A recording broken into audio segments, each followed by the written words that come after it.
Good morning, everyone, and thank you for joining us today. I think this is my second or third webinar this week. There's been a lot going on. So welcome again to all of our broker partners, and thank you for joining us today. And we certainly are grateful for your continued partnership. So I am fangirling a little bit, Jen, I have to Oh, say. please. Because joining me today is Jen Berman, and I am super excited about this because Jen is absolutely one of the leading employee benefits attorneys in our industry, and she focuses a lot on compliance because she is a compliance consultant, and she has insight and experience that has helped hundreds of employer groups. Whether it's large or small, it doesn't really matter. She works in both of those market segments. And she's been able to navigate the certainly complex and ever-changing world that we are in that has to do with everything from COBRA, HIPAA, certainly ERISA, the IRS codes, ACA, and the list goes on and on. Jen is actually the CEO and co-founder of MZQ Consulting LLC, which is out of Maryland. So we are super excited, Jen, to have you today. So thank you again for joining us. Well, thank you so much for having me. It's exciting to be with you. Thank you. And I got to say, I really am fangirling a little bit. I love when I get the opportunity to talk to you. Oh, well, thank you. I enjoy it very much myself, Colleen. Awesome. So we have a couple of disclaimers that we always run through first. So the first one, just as a reminder for all of those folks that have been on our webinars before, the information in the presentation should not be construed as legal or tax advice, even though Jen is an attorney. She is here to provide information for informational purposes only. So as we all know in our world, the information changes quickly and guidance is released continuously. As a matter of fact, Jen was just sharing something with me on the state level in Maryland that just passed within the last couple of days, I think you said, Jen, correct? Saturday. Yep. Yeah, so I'm not sure how much that's going to impact our audience for today, but literally she just told me this when we were getting on the call this morning. So the disclaimer is that if you have any specifics, you certainly want to reach out to your attorney or your tax advisor to get specific information to your unique situation. So we have an agenda today, and the couple of things that we're going to be going over is really to help you understand how to comply with some of the most basic provisions of these transparency and coverage rules. There's been a lot of questions around that, so we're going to go over some of the, obviously, the rules in general, how you can apply those rules, what's the applicability for your day-to-day lives as a broker, what these machine readable files actually are, what this consumer price transparency tool means, and then lastly, some other provisions of the CAA that we are going to touch on. And I think if we have a couple of extra minutes, we are going to touch on the broker transparency if we have some time, as well as the recent news with the Biden and administration's executive order to correct the family glitch. So hopefully we'll get some time at the end to touch on those too. Absolutely. So let's turn first to the transparency and coverage rules. So this is one piece of sort of the big world of transparency. So you mentioned already broker comp disclosure. That's sometimes referred to as transparency. There are hospital transparency rules that have been in the press a great deal over the past couple of years, largely because hospitals aren't so keen on following them. And sort of across the board, we saw a lot of both regulations and legislation over the past few years related to transparency as a whole. And what we're going to be discussing today is really transparency as it relates to how health plans pay benefits and the impact that that has on plan members in particular. And there are really two big sources of law that have sort of coalesced into one place relative to these. We call them the transparency and coverage rules. So you'll see them referred to as TIC because there's nothing us compliance geeks like better than a good acronym. So TIC is transparency and coverage.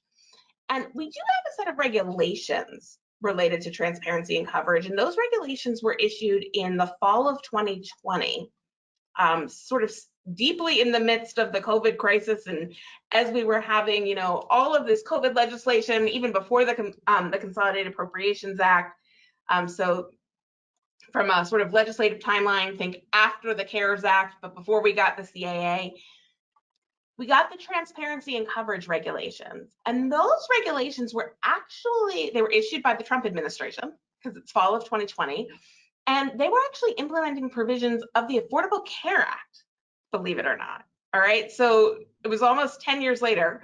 The ACA turned 12 this year. Yeah, I can't believe it. That's Kind of amazing, crazy. right? We're gonna have a bar mitzvah next year. We're gonna throw a big party in March. I think we might.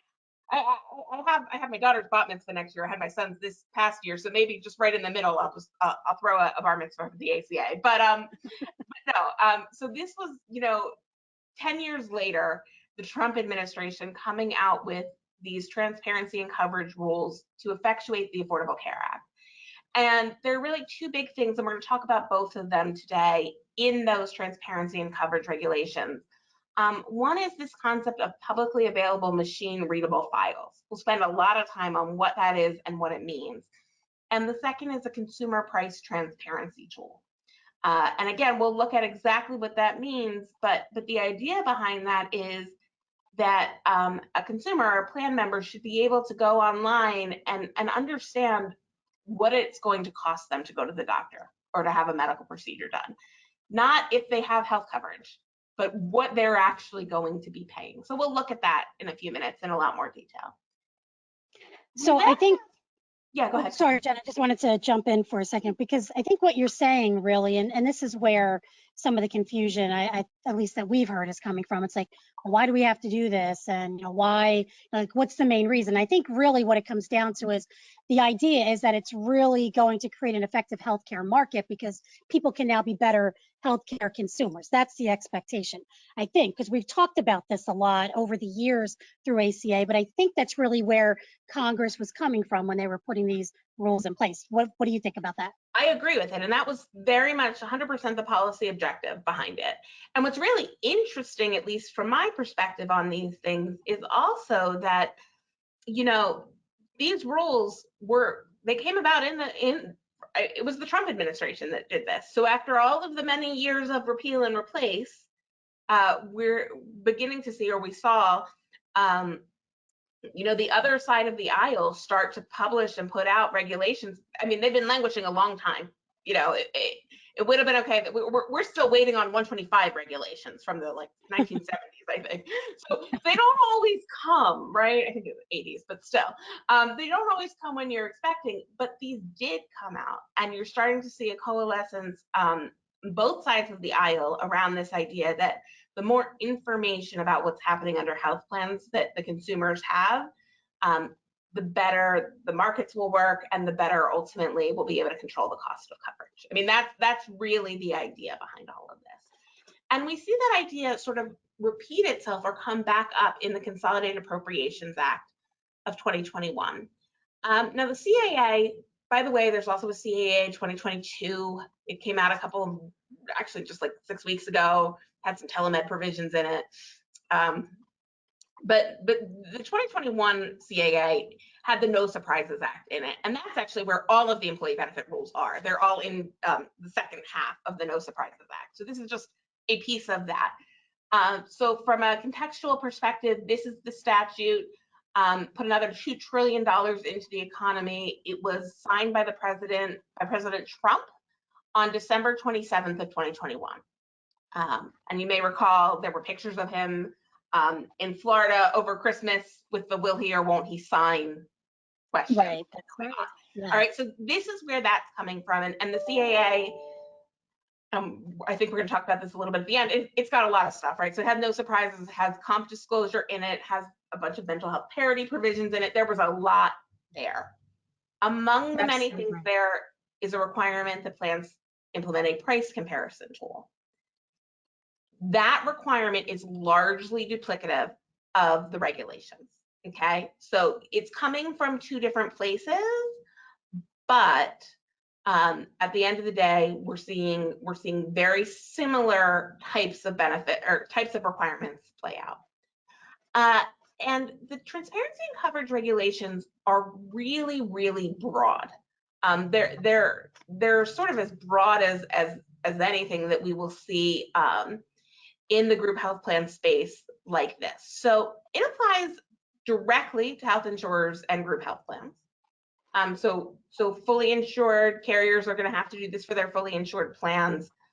Self-funded groups have to do it as well. And we will talk about the always ever-present question of whose job is it anyway in a few minutes. But the answer is it has to get done for now. And I promise I will address whose job it is to do it.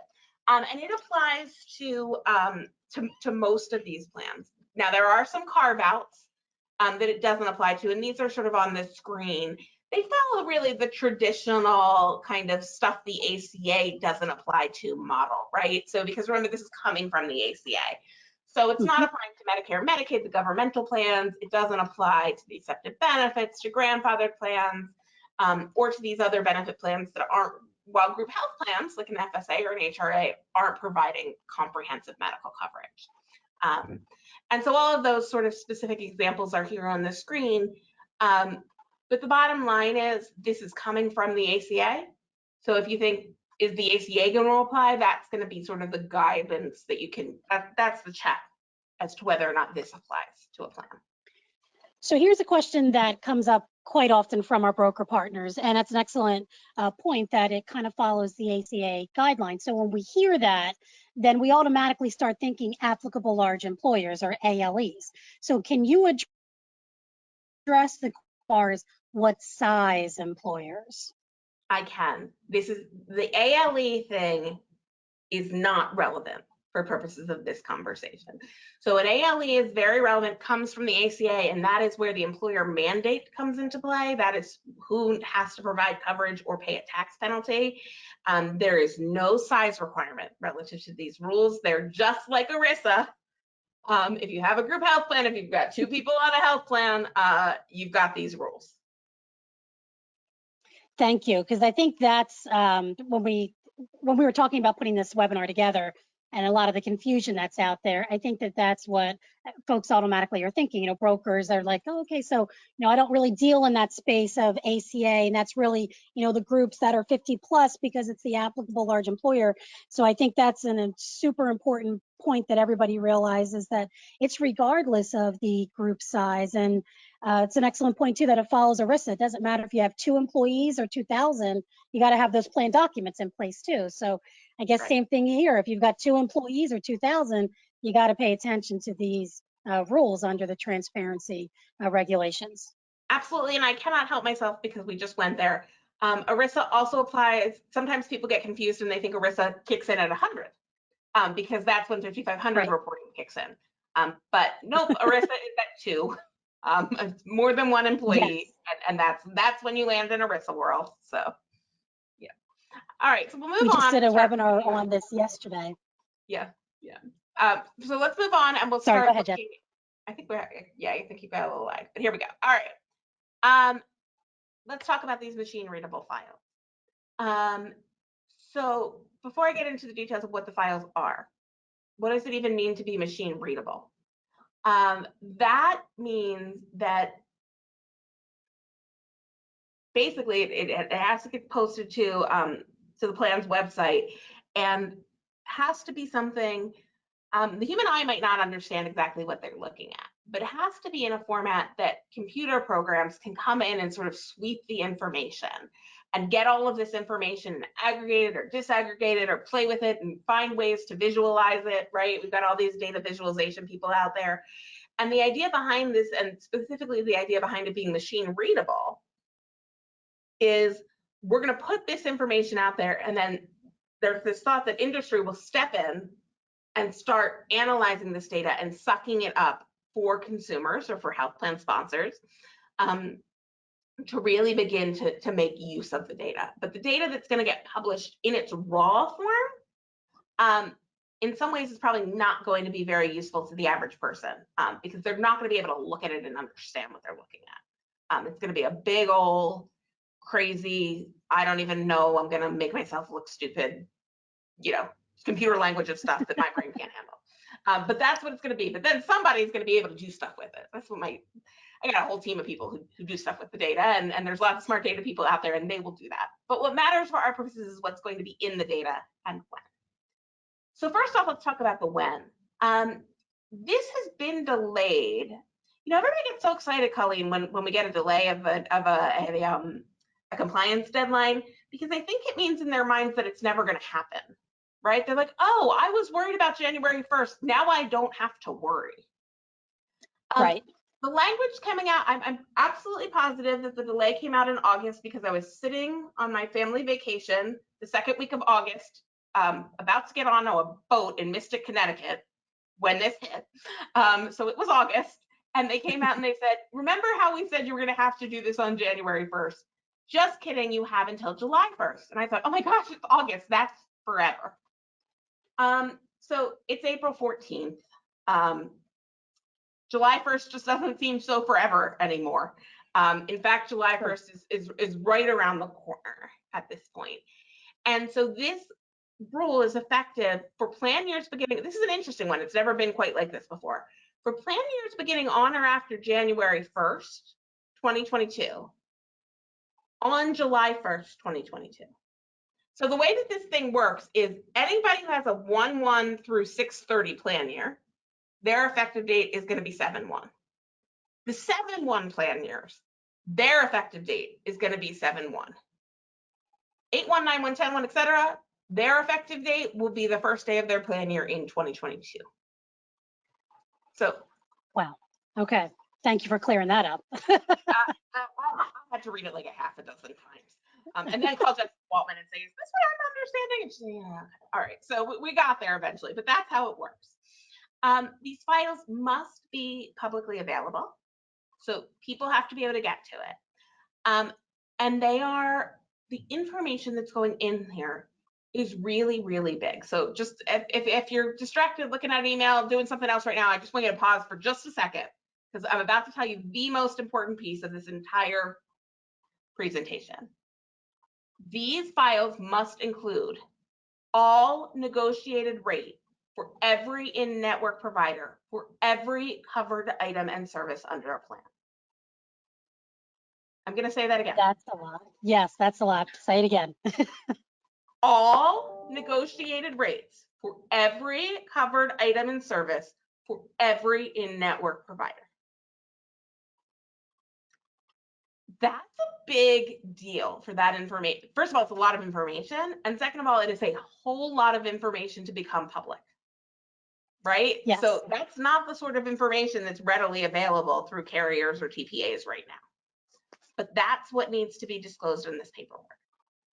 In addition to that, there's a historical file that has to be provided relating to allowed amounts and billed charges for out-of-network providers. So what got paid. And that file has its whole own set of host of issues that need to be updated. And then third, there's RX data. Now the RX piece of this rule has been delayed.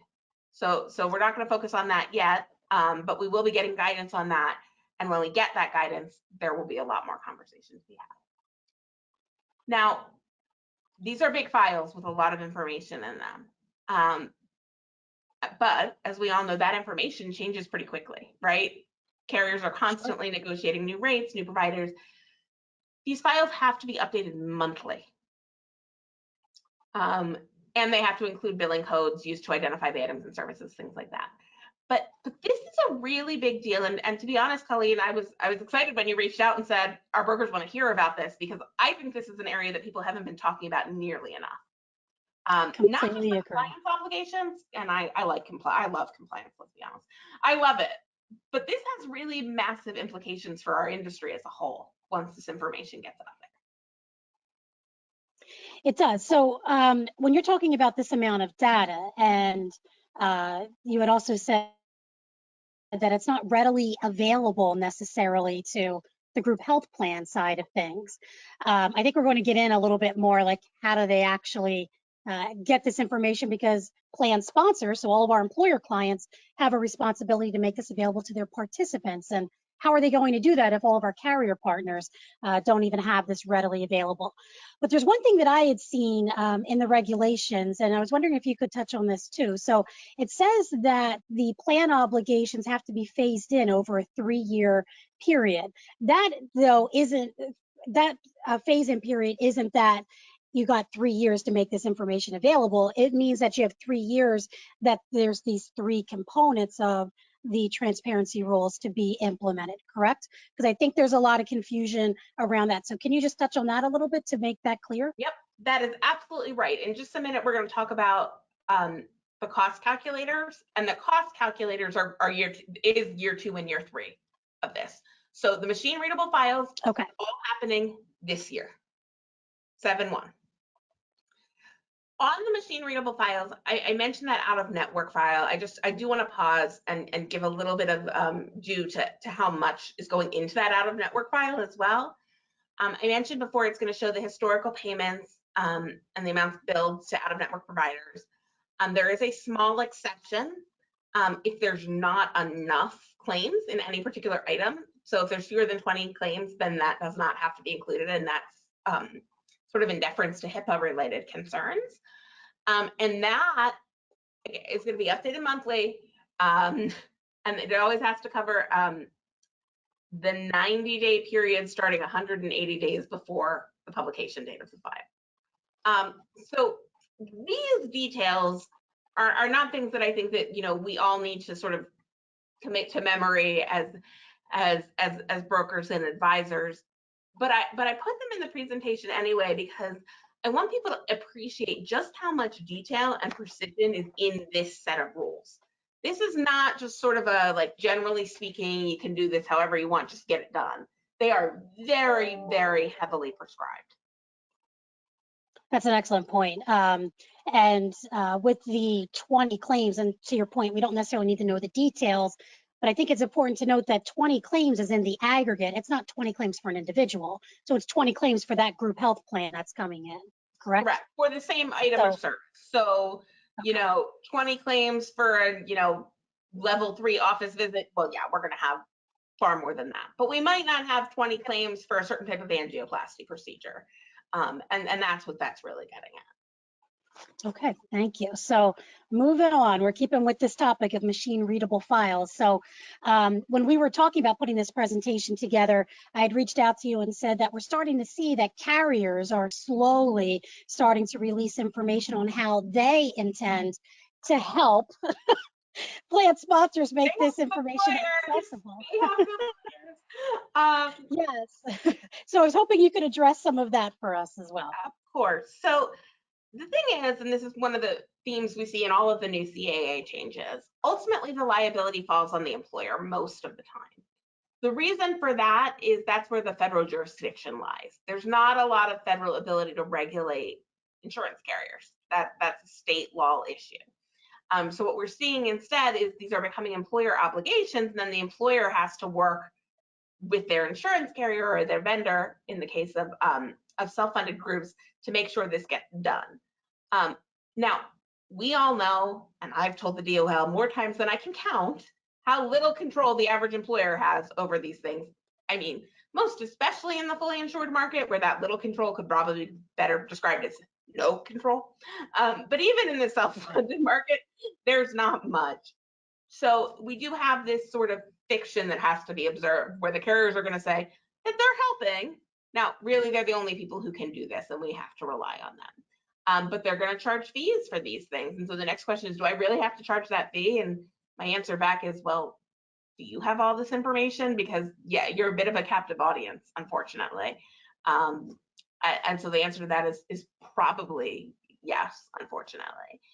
Now, relative to the files themselves, so knowing that we're going to have to really rely on carriers to do this, we can also, and should, particularly as advisors, help make sure that the carriers are doing this in a way that's going to keep our clients in compliance.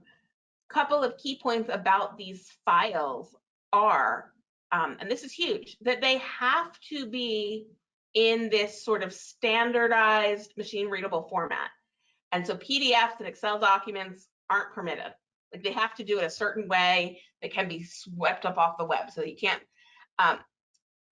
go in and do that. And I can relate to that. I mean, at MZQ on our ACA reporting side, a long time ago, my tech team said, we'll accept anything except a PDF. It's like, computers can't read PDFs. I mean, we have OCR software, but it's not very good, right? So they're saying you gotta put this up in a way. Like, there are computers, and you have to let the computers read stuff. Another huge piece of this, though, and even as I was reading the regulations, I was like, wow, this is going to be hard for people to wrap their heads around, is not only does this have to be free of charge, but you can't require, not only can you not require like a username and password, you can't even put like a firewall of who are you who's looking at this. You can't ask for somebody's name or email address or phone number. Like, people ask for that every day for white papers, right? Marketing tracking, all that stuff. No, publicly available, they mean publicly available and fully accessible, and the regulations get to that specifically. It's also worth noting the regulations allow this information to be posted on a third-party website. And so, and then in the fully insured case, it's just going to be on the carrier's website, and that's fine. But in the self-funded world, it's fine to have it available through the TPA's website. But the plan sponsor is still required to include a link on its own website back to that third-party administrator's website where the information is. So this essentially is saying, and it's a little bit mind-blowing, that if you're a widget maker, somewhere on your widget making website that's all about widgets, you now have to have a link back to information about your health plan. Yes. So let's pause there for a second, because this has been a huge topic of discussion among broker partners. And you had said in the fully insured world, carriers are going to have this information available. So the carrier is the third party website that a fully insured employer can link to. Is that correct? Well, the carrier, in the fully insured world, they're fine. You can just, fully insured, you just contract with the carrier and they are responsible for it. So they're done. The fully insured plan sponsor doesn't have to link back to the carrier's website. The self-funded sponsor does. Okay, so let's talk about that for a second too, because one of the things that we've been seeing is there are some carriers that have come out and said, we're going to make this information available for our clients that have 100 employees or more. But as we know, this applies to every size employer. So if I'm in the fully insured market and I'm under 100 and my carrier is saying, I'm going to make this special website available for the 100+ groups, what do I tell my group that's only 50 lives? What do I say? Well, we're going to have to start demanding this information from the carrier and documenting those demands. So this happens all the time with new law, right? So the carriers don't necessarily fully appreciate the requirements, and they're looking to us as brokers and advisors. This is our job, is to make the carriers aware that they're going to have to do better on stuff like this, and they do. And so, as far as protecting the client, it's documenting the repeated asks. But hopefully, when enough of us start documenting those repeated asks, these carriers will begin to realize that, that this is the law of the land, and that they're going to need to include this information. And there's some really good business reasons why they don't want to, but that's not something that can be a concern to a plan sponsor. And they've got a set of fiduciary duties here, and they have to meet them. So when you're talking about documenting, and anybody that's been on our website, our webinars before, have heard us say, no matter what it is that has to do with compliance with regulatory provisions, document. You always have to do. So in this instance, if you're finding yourself as one of dealing with your employer groups that are saying or hearing from their carrier partners, well, we're not required to do that, but you are, Mr. Employer in the fully insured market, then you have to document those requests. Because if anybody comes back for enforcement of that, then of course it's going to be, well, what did you do, Mr. Mrs. Employer, to try to get this information? So no matter what happens as we're all figuring this out, you have to ensure that they are documenting their attempts. Would you agree to that? 100%. 100%. All right, so I see too, Jen, as we're talking, there's been a lot of questions coming in, so we'll try to get to those if we can by the end. If not, then maybe afterwards you and I can run through these and then we can put them out to everybody, but I'm starting to see them come in. Great. All right, so I'm not sure. I know you said that the RX is being postponed or delayed for a period of time. So I don't know if you want to touch on this. I do. I just want to touch on it briefly because it is delayed, but I just want to just let people know kind of what it's going to have in it very briefly. So this is, again, detailed information about how our X claims are being paid. So strength, dosage, formulation levels, dollar amounts, pharmacy tins, codes, and information about price concessions, rebates, chargebacks, etc. There is also in the Consolidated Appropriations Act a reporting requirement around RX claims, a separate one, RX claims, as well as some information about just medical claims data. Pretty substantial, huge, probably a whole webinar unto itself, new reporting requirement that goes into effect at the end of this year. Told you it was big ol'. And part of the reason that this is on hold is because they're still trying to figure out that. So we know that there's a ton of pharmacy reporting coming at the federal level. We just don't know exactly what it's going to look like. Okay, fair enough.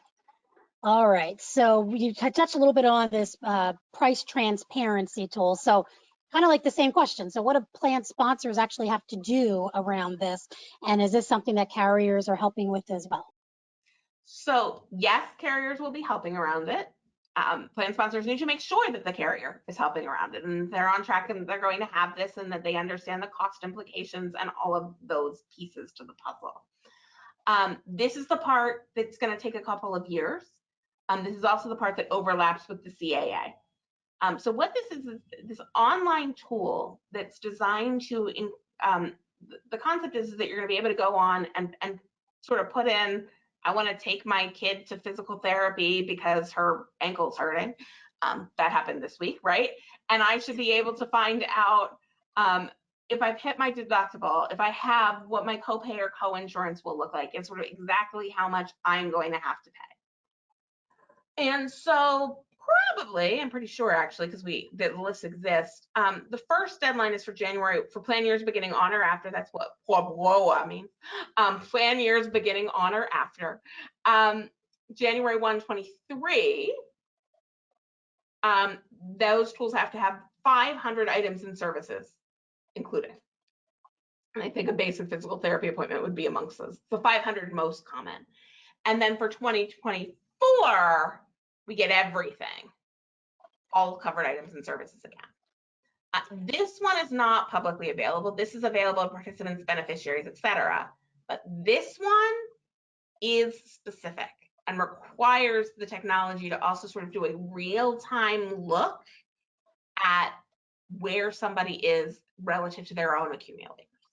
Sometimes it's referred to actually in the CAA, the same basic concept is referred to as an advanced EOB, right? So the idea is you're going to get to know beforehand how much money you're spending.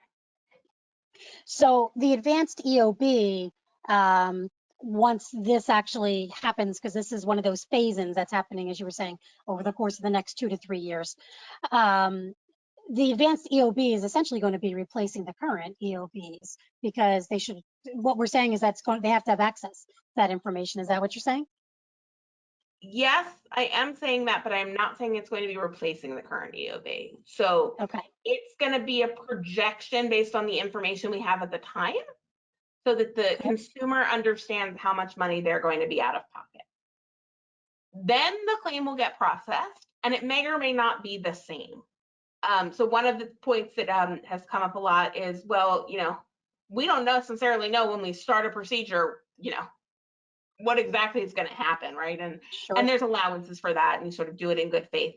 But we still will need EOBs because those will be the actual adjudication of the claim. This is like a pre-adjudication, and not dissimilar, honestly, from what might happen when you call for prior authorization on an expensive procedure, right? Because or prior authorization of a drug spend, like my pharmacy benefit will not send me my specialty drug without reminding me and making sure that I am 100% aware of my copay.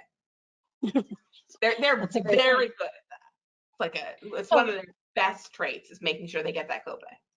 It also kind of reminds me of, I guess, what's happened in the dental world, like forever. Like, you get your statement of procedure. I forget what the term is. It's escaping me at the moment, but you're finding that out ahead of time before you're doing, any of the work. And that's been in that world forever. So, and as we know, dental is a group health plan. So it's interesting that we're finally catching up on the true health, which is medical. So Yep. I guess it's similar. Absolutely. All right.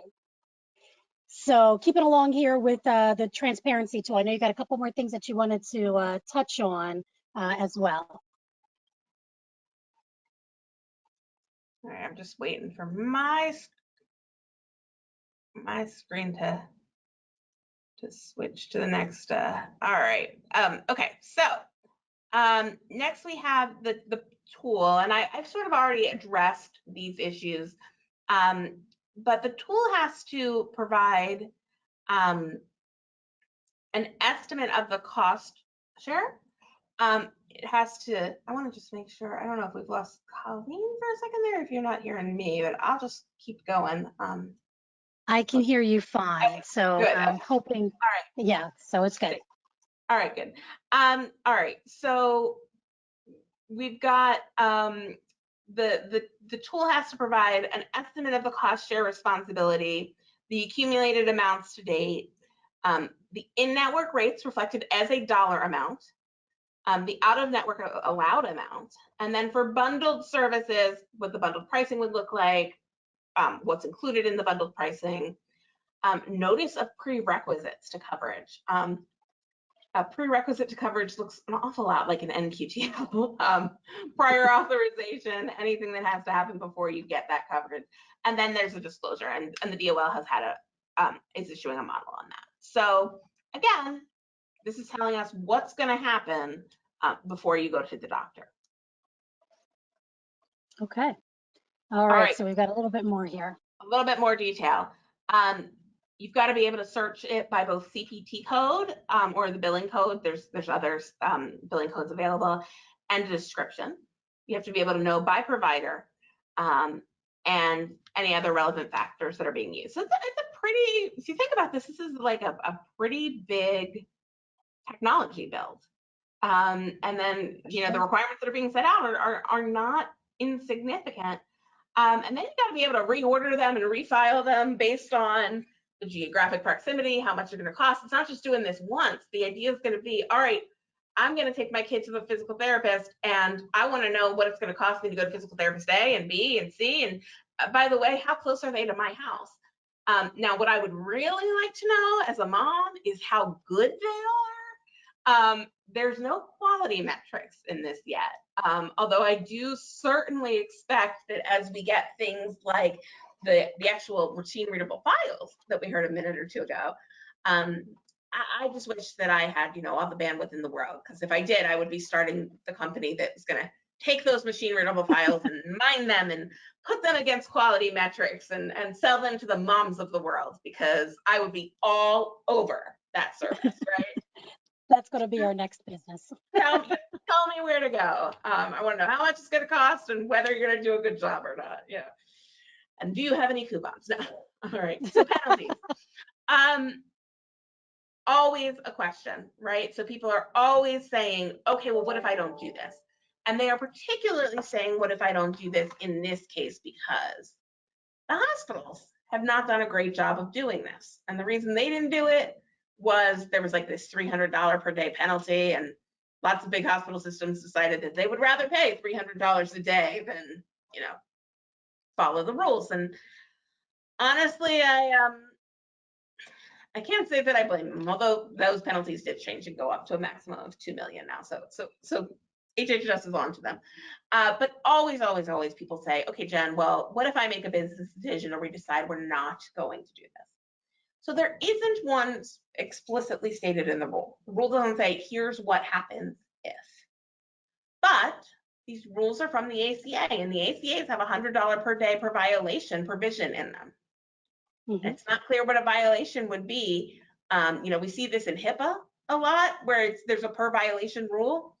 HHS can find a lot of violations from one mistake. So, sky is the limit. It's one answer. We don't know is another.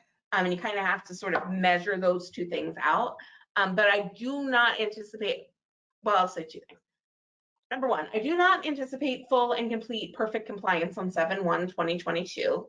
I've been around in this business long enough to know, and I'm not quite that naive. But I also don't think this is going to be one of these where there's just sort of wide scale, indefinite non-compliance. I think we are going to see enforcement. And there's also potential breaches of fiduciary duty here, because again, this is a requirement on the plan sponsor as the plan fiduciary. And so not doing it opens up the plan to those fiduciary duty breach claims. And from there, we can see lawsuits and plaintiff bargain involved and all sorts of parades of horribles. The point to this really is to say, I cannot tell you exactly how much money it's going to cost your client if they don't do this, but I do not believe this is going to be one of these sort of unwatched requirements that never really gets implemented. There's a lot of political power behind these rules. So who would you say then would be the most likely to be the enforcing agency? Is this a CMS, an HHS? Is this a DOL? Kind of a little bit of all the above? DOL. I mean, okay. It's all of them, but for our purposes, DOL. So you see the multiple agencies, and there's joint jurisdiction because you've got non-federal governmental plans, and those fall under HHS and CMS. Yeah, but for the most part, this is going to be a DOL. So we will make sure that anybody that has asked questions, we will get you the responses to your questions after the webinar. Just give us a couple of days to get through everything. But I wanted to say thank you again, Jen. This has been great. It's always a pleasure to chat with you and to learn the ins and outs of what's happening. So I appreciate all of your time for this morning. So thanks again for joining us. My pleasure.